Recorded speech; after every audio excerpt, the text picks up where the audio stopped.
তো আজকে সুন্দরবনে আজকে আমরা দ্বিতীয় দিন, আর এখন আছি বিদ্যাধরী নদীর উপরে। আর নদীটা দেখুন একদম উপরে কোনো কিনারা দেখা যাচ্ছে না। আর এই বিদ্যাধরী নদী কিন্তু আমাদের মানে আমি বাপের বাড়ি কুর্তি থেকে লকগেট থেকে যে নদীটা পার তখন মানে ছোট নদী, একটুখানি 2 মিনিটের রাস্তা, কিন্তু এখন কোনো কিনারা দেখা যাচ্ছে না, শুধু ধোঁয়া। আমাদের ঝড়খালিতে নিয়ে যাচ্ছে।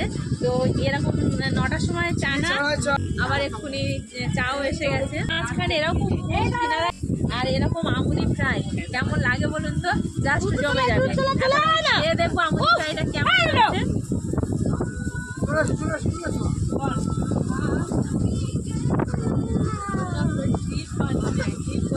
আমুদি মাছ আমি খাই না, কিন্তু এখানে সব ট্রাই করছি। হ্যাঁ, ভালো।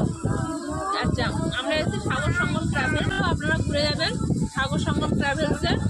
খাওয়া দাওয়া যেমন আর আচার ব্যবহারও খুব ভালো।